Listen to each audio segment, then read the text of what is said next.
Va ora in onda Alta Tiratura con Alessandro Gnocchi.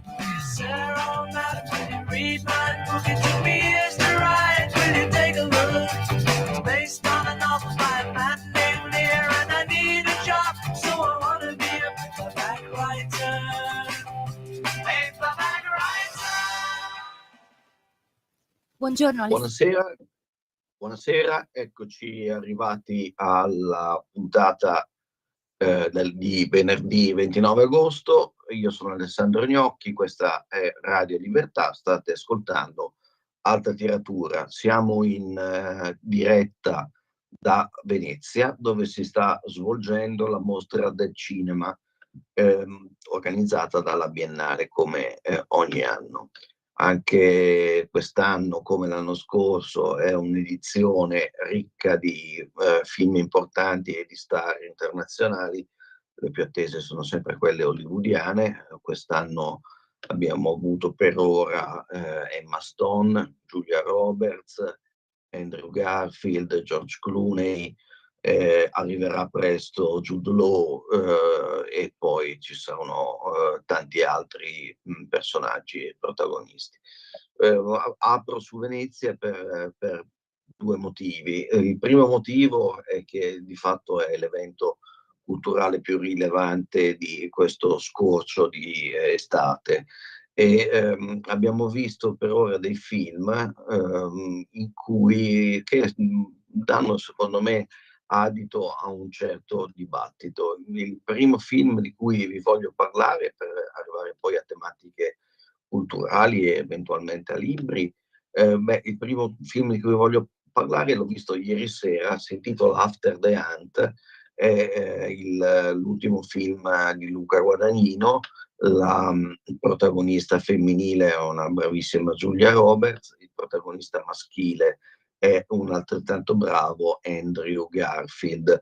Questo film è un film che entra davvero nell'attualità, perché è diciamo che mette alla berlina quel mondo delle università americane Ivy League, Yale in particolare, che di recente è stata attaccata duramente anche dal presidente Trump che ha sostanzialmente detto: carissimi, se voi volete portare avanti le vostre istanze woke o politicamente corrette, fatelo, ma non a spese dei contribuenti, cioè non con i fondi che lo Stato vi riserva, una posizione che ha fatto molto discutere. Però qui vediamo proprio in azione come un dipartimento di filosofia in cui regna il politicamente corretto nella sua espressione peggiore. Innanzitutto vediamo questi professori o aspiranti tali che discettano tutto il tempo di filosofia francese, cioè del decostruttivismo, che è questa corrente che faceva capo a Derrida e a Foucault, che in pratica sostiene che il linguaggio è uno strumento di potere nelle mani del maschio bianco eterosessuale e che quindi, se si vuole cambiare la società, è necessario innanzitutto decostruire, cioè come dire smontare il linguaggio e far vedere appunto che è uno strumento di potere. E qui però ci si rende conto, mentre si ascoltano questi dialoghi scritti in maniera eccellente proprio da Guadagnino e dai suoi sceneggiatori, vediamo che insomma si capisce che come dire è stato decostruito fin troppo. Il tema oggi non sarebbe la decostruzione, sarebbe al contrario la costruzione o la ricostruzione, perché appunto la decostruzione ha portato a mettere in dubbio qualunque cosa, a smascherare come colpevole ogni parola e alla fine come dire, abbiamo perso ogni punto di riferimento generale. Infatti, insomma, si mette alla berlina in questo film un mondo morale dove tutti si immaginano discriminati per qualcosa e chiedono a gran voce la cancellazione delle disuguaglianze senza neanche rendersi conto che poi alla fine questa richiesta deraglia nella richiesta di eliminare ogni forma di diversità e quindi di cadere nell'omologazione più totale, perché ci dice il film che se noi pretendiamo che tutto sia carino e fatto per metterci a nostro agio, beh, allora abbiamo in mente un'idea di mondo che è insieme ovattata e totalitaria, nel senso che appunto avremo poi la pretesa di disegnare un mondo perfetto per noi, per le nostre idee e per non essere turbati dalle idee altrui. Poi mette alla berlina il mondo politico che piega il diritto alla legge non scritta dei diritti, mette alla berlina il Me Too, allora il Me Too viene letteralmente polverizzato da questo film, mette alla berlina la stampa che asseconda sempre il delirio delle rivendicazioni per qualche titolo scandalistico e per ammantarsi così di progressismo. Insomma, è un film che lascia veramente stupiti per la profondità della critica e per il fatto che è difficile pensare a un regista italiano che abbia un coraggio analogo, cioè che abbia la forza di imporre un film simile, di trovare anche un cast internazionale e una produzione internazionale. Viene da pensare che probabilmente neanche qualche regista americano si potrebbe permettere di fare un film simile. Luca Guadagnino invece se l'è permesso e ha fatto benissimo perché è uno dei suoi migliori film. Poi naturalmente io non capisco perché Guadagnino divide sempre il pubblico. Ieri sentivo i commenti dei cinefili che erano insoddisfatti da questo film perché era tutto un film di parola. Beh, ma infatti non c'è niente di male che un film sia prevalentemente di parola, nel senso che qui abbiamo una tragicommedia che si svolge prevalentemente in appartamenti, c'è un mistero di fondo e diciamo tutto ruota intorno alla denuncia di una studentessa che dice di essere stata stuprata da un ricercatore. Questo innesta una serie di conseguenze che poi riverberano e ricadono su tutti, in particolare sul personaggio di Julia Roberts. Però, come dire, questo mondo poi riserva delle sorprese e nasconde anche qualche mistero, per cui è un film che in realtà ti tiene lì, ti fa arrivare alla fine seguendo, perché appunto c'è sempre qualcosa da svelare, c'è sempre una sorpresa dietro l'angolo. Però appunto sì, è cinema di parola, va bene, ma allora è cinema di parola anche Woody Allen, che mi sembra uno degli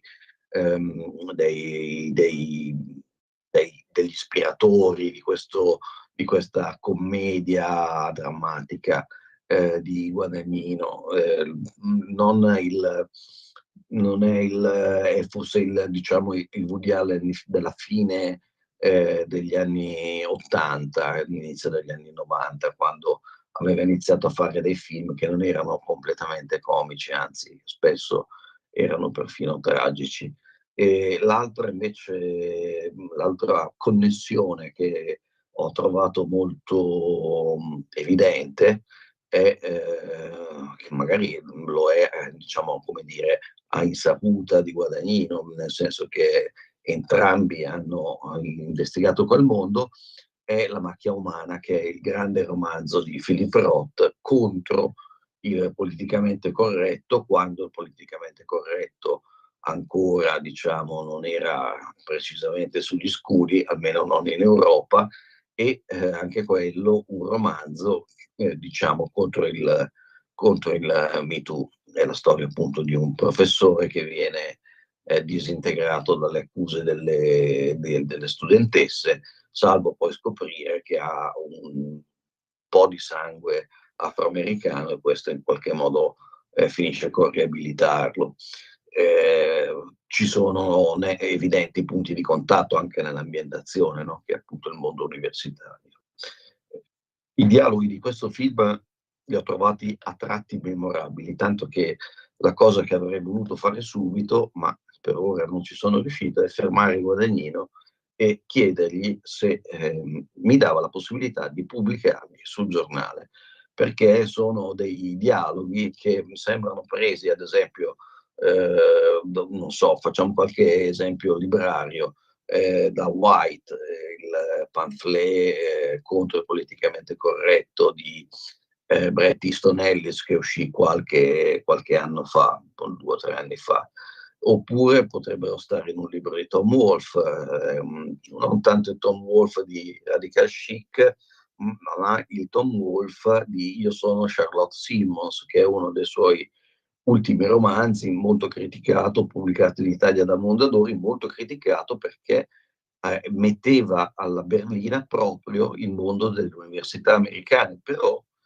come dire, Tom Wolfe aveva un occhio non tanto per il mondo dei docenti, degli insegnanti, degli intellettuali, andava piuttosto a vedere come vivevano, come parlavano e come pensavano gli studenti, i ragazzi, e vedeva appunto, come dire, l'altra faccia del politicamente corretto, no? Che a un certo punto diventa discriminazione, poi quando ci si ribella al politicamente corretto, poi si finisce per, come dire, reagire in maniera sbagliata, cioè si aggiunge errore a errore. Io rifiuto il Me Too, allora mi sento, e siccome sono esasperato non ne posso più, allora metto le mani addosso a una ragazza. Cioè ci fa vedere come insomma le due cose, il Me Too e la cultura dello stupro, in qualche modo si siano incastrati malamente, sfortunatamente per noi, e in questi luoghi che dovrebbero essere i luoghi del sapere, del confronto e della gentilezza.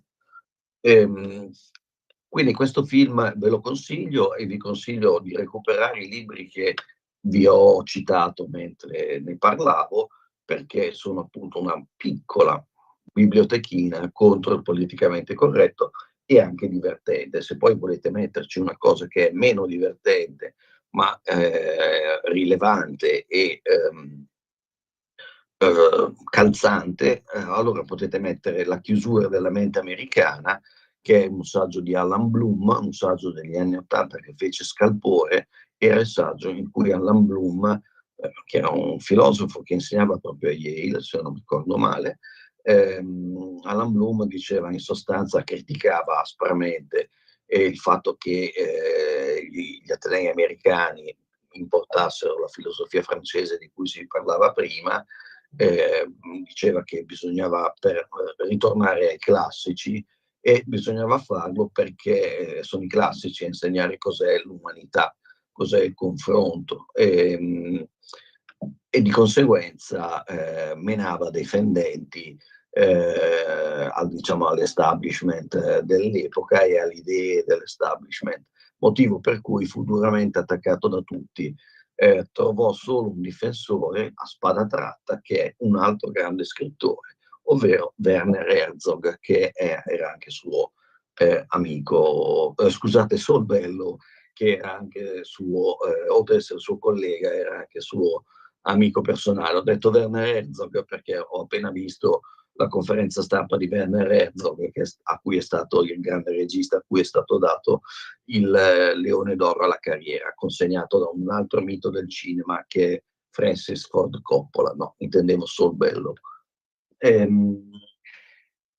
Io direi che possiamo interrompere qua la prima parte di questa nostra discussione e poi riprendiamo, parliamo ancora brevemente di cinema e poi passiamo a un altro argomento. Nel frattempo, appunto, ci ascoltiamo un brano di Francesco De Gregori.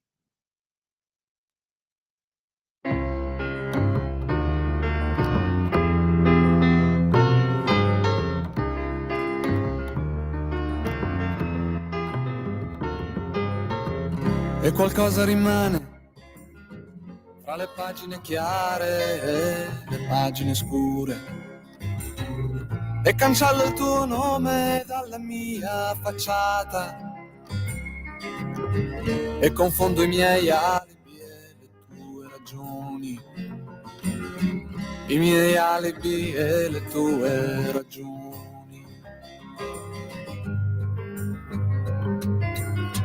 Chi mi ha fatto le carte mi ha chiamato vincente, ma uno zingaro è un trucco e un futuro invadente. Fossi stato un po' più giovane, l'avrei distrutto con la fantasia, l'avrei stracciato con la fantasia. Ora le tue labbra puoi spedirle a un indirizzo nuovo e la mia faccia sovrapporla a quella di chissà chi altro. Ancora i tuoi 4 assi, vada bene, di un colore solo, li puoi nascondere o giocare come vuoi, o farli rimanere buoni amici come noi.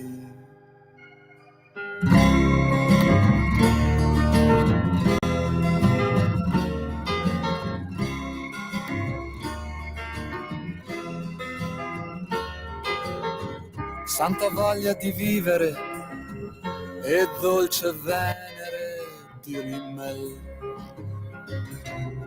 come quando fuori pioveva e tu mi domandavi se per caso avevo ancora quella foto in cui tu sorridevi e non guardavi. Ed il vento passava sul tuo collo di pelliccia e sulla tua persona. E quando io, senza capire, ho... Bene, abbiamo sentito un famosissimo brano di Francesco De Gregori. L'ho scelto perché Francesco De Gregori sarà uno dei protagonisti della fiera, della mostra. Infatti, l'ultimo giorno, il 4 e il 5, verrà prima proposto un documentario sulla sua carriera e poi il 5 sarà presente lui proprio sul red carpet e farà i giornalisti, come faranno anche le interviste. De Gregori è un personaggio che non si è mostrato mai tantissimo in queste circostanze, quindi il film ha i suoi motivi di interesse. Comunque, diciamo che questi film musicarelli, no, in realtà sono documentari, ma questi film sui musicisti sono una tendenza sempre più evidente, non solo nel campo del biopic del personaggio famoso, no? Cioè la biografia, non so, di Freddie Mercury o di Elton John, ma anche appunto i documentari. L'anno scorso c'erano dei documentari, 2 documentari su John Lennon, diversissimi, molto belli entrambi.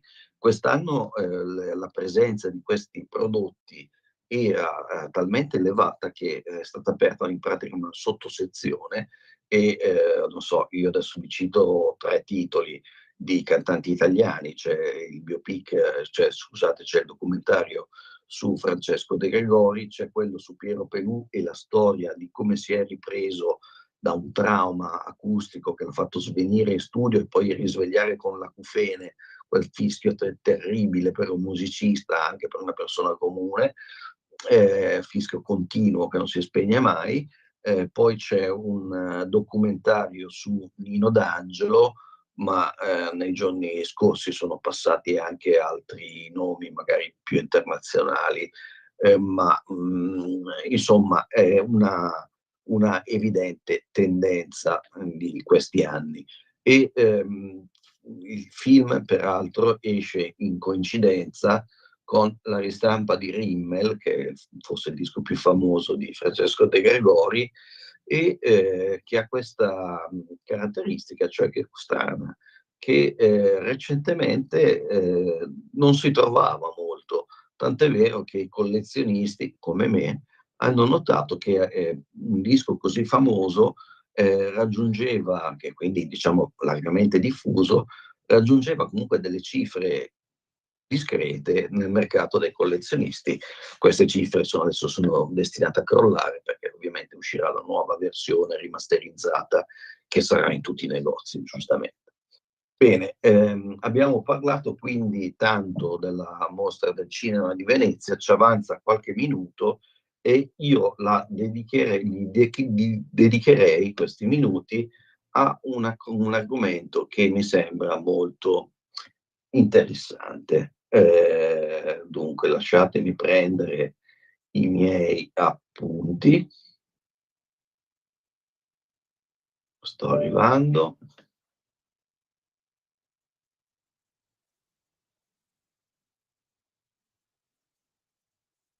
Ancora un attimo.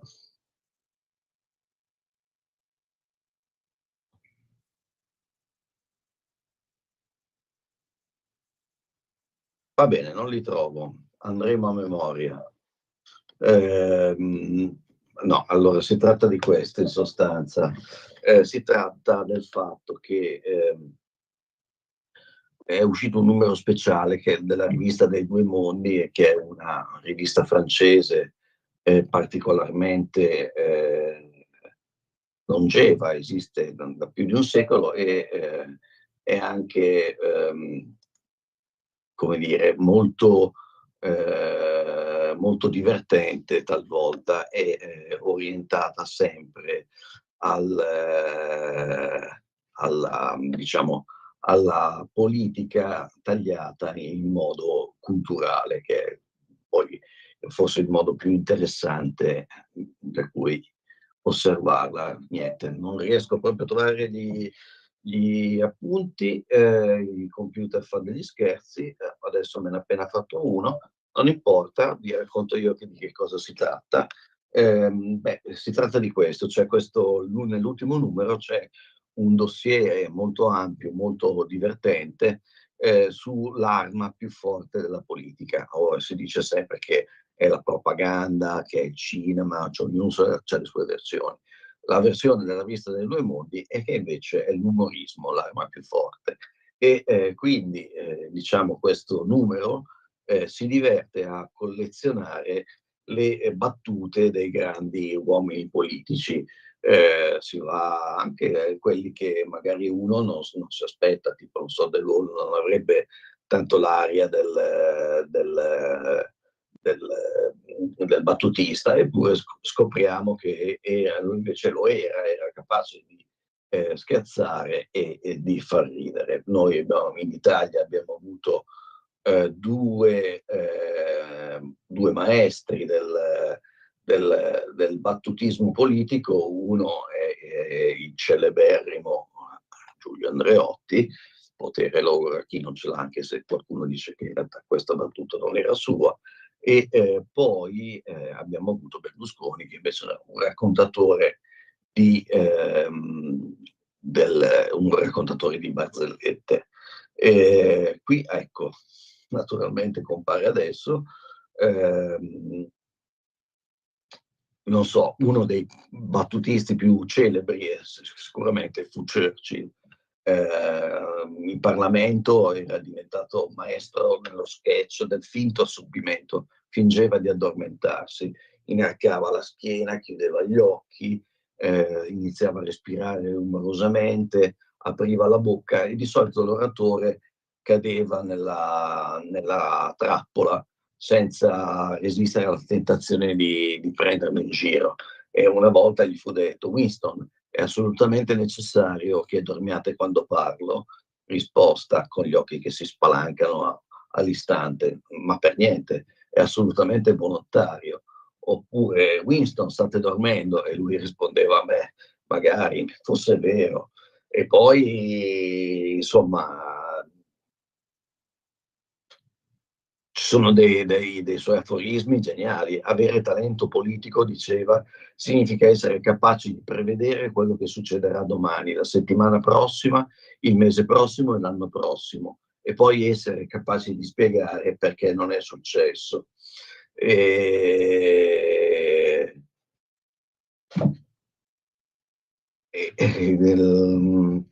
E niente, poi altre battute famose, vediamo un po'.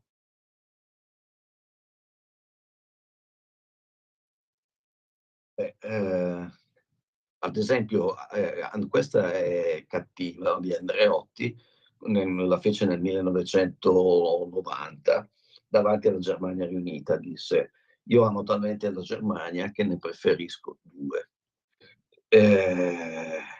I pazzi si distinguono in due tipi: quelli che credono di essere Napoleone e quelli che credono di risanare le ferrovie dello Stato. Bene, su questo presto faremo un servizio piuttosto divertente e vi saluto e torno a vedere i film della 82esima Mostra Internazionale d'Arte Cinematografica della Biennale di Venezia, come l'ho detto bene. Ciao.